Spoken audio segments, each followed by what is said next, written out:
It was one of those late nights at the office. I'd been there all day, finishing up a report I had been dragging my feet on for weeks. The silence of the nearly empty office was almost comforting, but at the same time, I felt that anxiety creeping in, the kind you get when you're not really sure if you're doing enough. That's when I saw the message pop up on my phone. "Hey Brian, are you still at the office? Could you help me with some boxes at home? Mr. Holden's away for a business trip, and I need a hand." I hesitated. It was a strange request. I wasn't exactly close with Mrs. Holden, or Carla, as she preferred. She's always been friendly enough whenever I ran into her at company events or the occasional dinner. But we'd never spent any real time together. It felt a bit off, but then again, it wasn't like I had much else going on, and I did owe the boss a lot. Besides, how hard could moving a few boxes be? I told her I'd be there in about 20 minutes. When I arrived at their house, it was exactly what you'd expect. Big, immaculate, like the kind of place you see in magazines. Carla greeted me at the door, looking a bit flustered, like she hadn't expected me to show up on time. She was wearing a loose sweater and skinny jeans, and I'll admit, she looked good. But then again, she always had that effortless charm about her. "Thank you so much for coming," she said, stepping aside to let me in. "I'm really sorry to bother you, but I couldn't move all of this myself." "You're welcome." I shrugged it off. "No problem at all. Happy to help." We spent the next 30 minutes moving boxes from one room to another. It was mostly just old office stuff, nothing too heavy, but I couldn't help but notice how she kept glancing at me.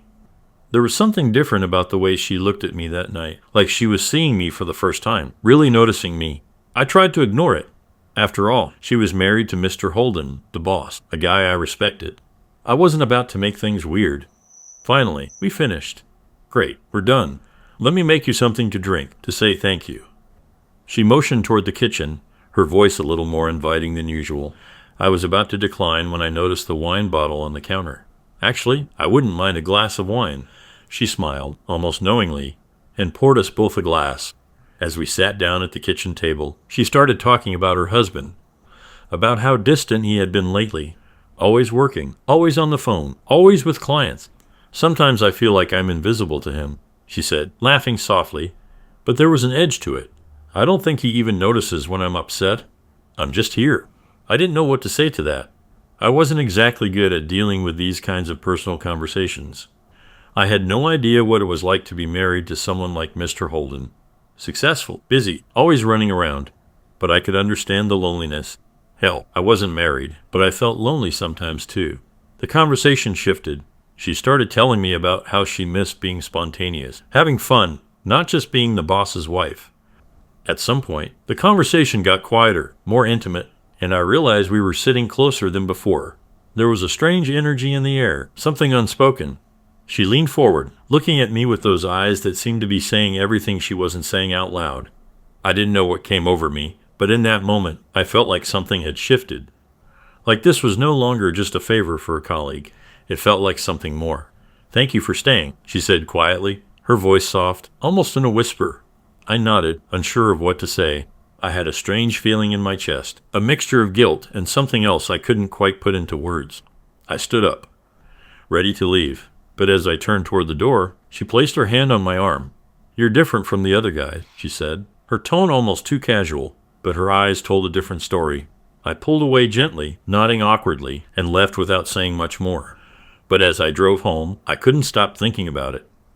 About her, about how she looked at me, and what that little moment might mean. I should have never gone.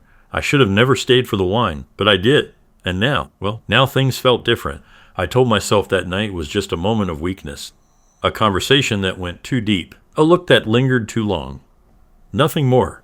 But then she texted me the next morning. "Thank you again for your help last night. I owe you dinner. Consider it a proper thank you. No pressure, of course. Just dinner." Smiley face. I stared at the message for a long time, debating whether to respond. I knew what this was. Maybe she wasn't saying it outright, but I wasn't stupid. I should have ignored it, deleted it, moved on. Instead, I found myself typing back. "Dinner sounds nice." When, that Friday, I met her at a quiet little restaurant just outside the city. Not some fancy upscale place where she and Mr. Holden would normally dine. This was more low-key, intimate, almost like a date. She was already there when I arrived, sitting in a booth near the window. Her hair was down, loose waves framing her face, and she was wearing a simple black dress. Nothing too flashy, but still noticeable. "You actually came," she said with a smile, motioning for me to sit. I slid into the booth, feeling the weight of this decision settle in my chest. "Yeah, well, free food is free food." She laughed. "Good to know my company isn't the main reason you're here." I shrugged, trying to play it cool, but the truth was I didn't know why I was there. Curiosity? Maybe. Attraction? Definitely. But there was also a part of me that felt like I was walking into something I wouldn't be able to walk out of. The conversation started out light. Work, travel, random stories about our lives. But as the night went on, it got deeper. She told me about how she used to dream of being an artist before she married Mr. Holden. How she had plans of moving to New York, living in a tiny apartment making something of herself. But then she met him and everything changed. "I don't regret it," she said, swirling the wine in her glass. "But sometimes I wonder what would have happened if I had chosen differently." I didn't know what to say to that. So I just nodded. "And you," she asked, "do you ever feel like you're just existing?" That question hit me harder than I expected.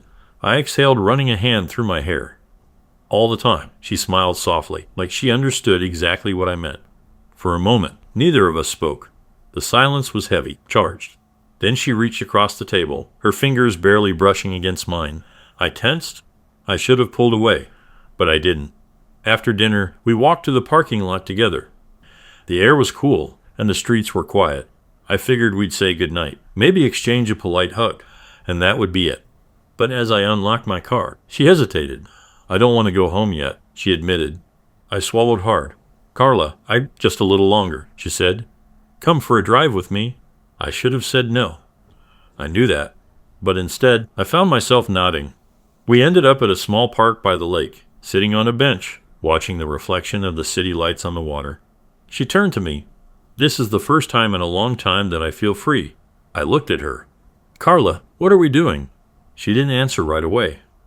Then, softly, she said something we probably shouldn't. I laughed under my breath. "Yeah, no kidding." Another silence. Then she leaned in. It wasn't sudden. It wasn't rushed. It was slow, deliberate, like she was giving me time to back away. But I didn't. The second our lips met, everything else disappeared. The guilt, the fear, the consequences. For that moment, there was only her, and I let myself fall. I always thought people exaggerated when they said affairs were addictive, that the thrill of secrecy, the rush of something forbidden, could make you feel more alive than anything else.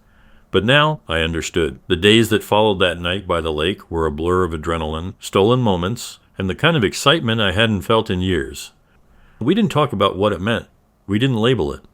We just kept going. The second time we met up, it was riskier. She messaged me on a Tuesday afternoon. "Meet me same place as last time, 9 p.m. I stared at the message, my heart pounding. I had work the next morning. I had a life to keep in order. But none of that seemed to matter when it came to her. That night, I found myself driving back to the lake, my hands gripping the wheel tighter than usual. When I arrived, she was already there, leaning against her car, arms crossed, smirking like she knew I couldn't resist. "You showed up," she said.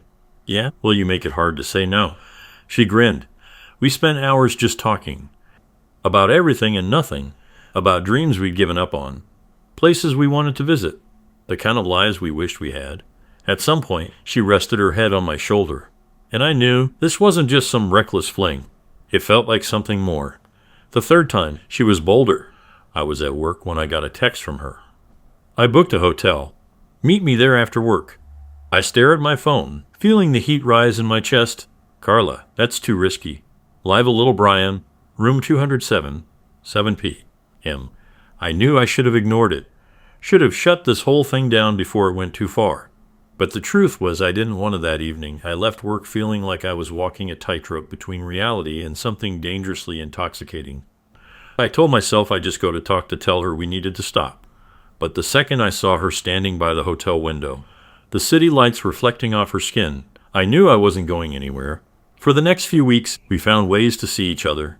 Late night drives, lunch breaks that turned into long conversations in her car, random meetings at hidden cafes where no one would recognize us. Every time it felt more exhilarating, more impossible to stop. I wasn't stupid. I knew we were playing with fire, but for the first time in years I felt alive. No stress about work. No overthinking my future, just the rush of the moment. The excitement of something that was never supposed to happen. I didn't think about what would come next. I just kept chasing the high. The call came late at night.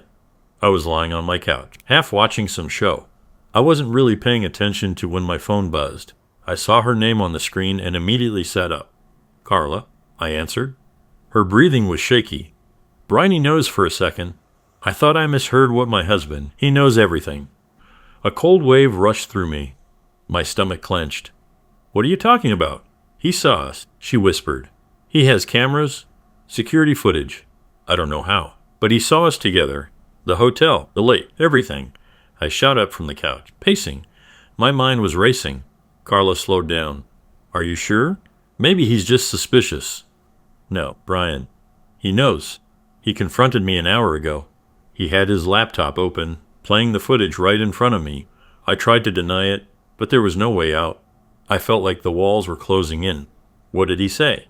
She let out a shaky breath. "He didn't yell. He didn't even get angry. He just looked at me and said, 'You humiliated me.' Then he walked away. I don't know what he's going to do. He hasn't said anything else since." I ran a hand through my hair, my heart hammering against my ribs. Okay, listen, we need to stay calm. Maybe we can fix this." "Fix this?" She let out a bitter laugh.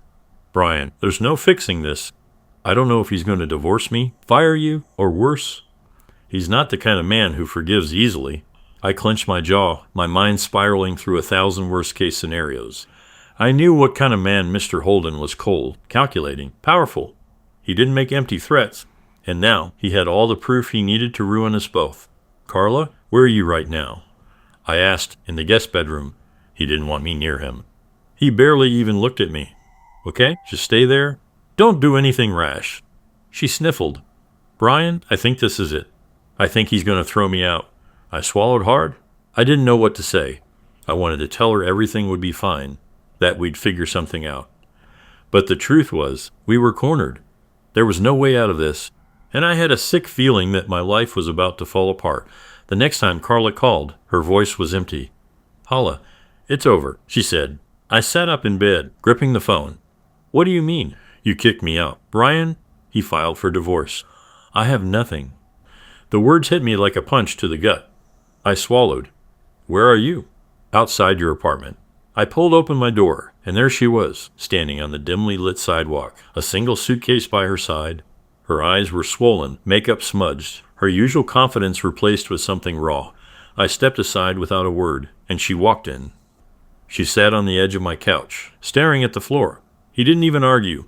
He just told me to pack my things and leave. No shouting, no second chances. He already called his lawyer.